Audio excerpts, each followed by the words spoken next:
जो मुस्कुरा रहा है उसे दर्द ने पाला होगा, जो चल रहा है उसके पाँव में छाला होगा।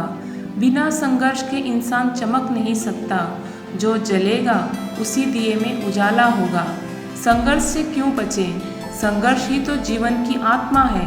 जितना कठिन संघर्ष होगा उतनी शानदार जीत होगी। एक बार एक किसान भगवान से बहुत नाराज हो गया। किसान बहुत मेहनती था, बहुत मेहनत से वो खेतों में अनाज उगाता, उसकी देखभाल करता, पर अक्सर उसकी फसल खराब हो जाती।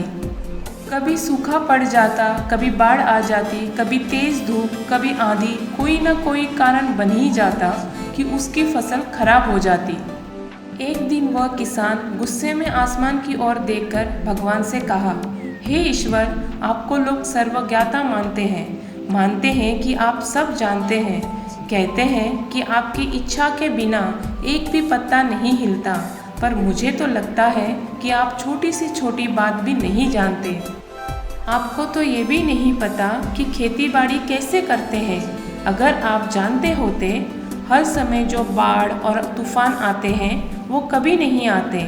आप जानते नहीं कितना नुकसान उठाना पड़ता है हम किसानों को। यदि आप मेरे हाथ में यह शक्ति दे दें कि जैसा मैं चाहूँ वैसा मौसम कर दूँ, फिर आप देखना मैं अन्न के भंडार लगा दूँगा।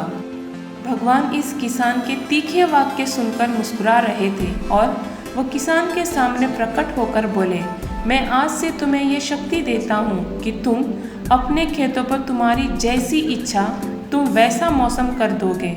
मैं बिल्कुल भी दखल नहीं दूंगा, तुम्हारी इच्छा से सब कुछ होगा। किसान बहुत खुश हुआ। किसान ने गेहूं की फसल अपने खेतों में बोई। जब उसे लगा कि खेतों को धूप चाहिए तो खेतों को धूप मिले, जब पानी बरसना चाहिए तब पानी बरसा। आंधी तूफान बाढ़ कुछ भी उसने अपने खेतों पर आने नहीं दिया। किसान के खेत में इस वर्ष ऐसी फसल हुई जैसे कभी नहीं हुई थी। हरी भरी लहराती फसल मन ही मन वो बहुत खुश हो गया और सोचने लगा, अब सबूत के साथ दिखाऊंगा भगवान को कि इसे कहते हैं शक्ति का सही उपयोग। मेरी सफलता देखकर उन्हें अपने नियम जरूर बदलने पड़ेंगे। कुछ दिन गुजरे, फसल काटने को तैयार हो गए। किसान बहुत उत्सुकता के साथ फसल काटने लगा, पर जैसे ही उसकी नज़र गेहूं की बालियों पर गई तो उसने अपना सर पीट लिया और वो रोने चिल्लाने लगा। गेहूं की एक भी बाली के अंदर गेहूं का दाना नहीं था, सारी बालियां अंदर से खाली थी। किसान बहुत दुखी हो गया। उसने भगवान को रोते हुए फिर से पुकारा, हे प्रभु, तुमने ये मेरे साथ क्या किया? क्या तुमने मुझे कोई सज़ा दी है? भगवान बोले, पुत्र, ये तो होना ही था। तुमने उन्हें ना आंधियों से जूझने दिया, ना तेज बारिश में सहने दिया और ना ही धूप में तपने दिया। एक भी चुनौती का सामना तुमने उन्हें करने नहीं दिया, इसीलिए सारे पौधे अंदर से खोखले रह गए।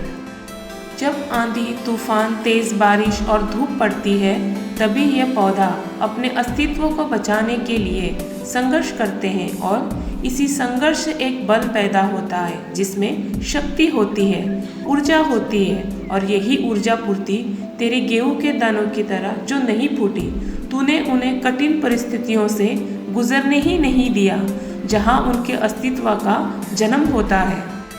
सारी बालियां इसलिए खाली है, इसमें एक भी गेहूं का दाना इसलिए नहीं है क्योंकि तुमने अपने पौधों को संघर्ष कराया ही नहीं। याद रखिए, स्वर्ण में स्वर्णमय आभा तभी आती है जब वो आग में तपने, गलने और हथौड़े से पीटने जैसे संघर्षों से गुजरता है। कोयले का टुकड़ा हीरा तभी बनता है जब वो उच्च दाब और उच्च ताप की मुश्किल परिस्थितियों से गुजरता है। इसी तरह यदि हमारी ज़िंदगी में कोई संघर्ष ही ना हो, कोई चुनौती ही ना हो, तो हम भी गेहूं की बालियों की तरह खोखले रह जाएंगे। कोई अस्तित्व ही नहीं होगा हमारा।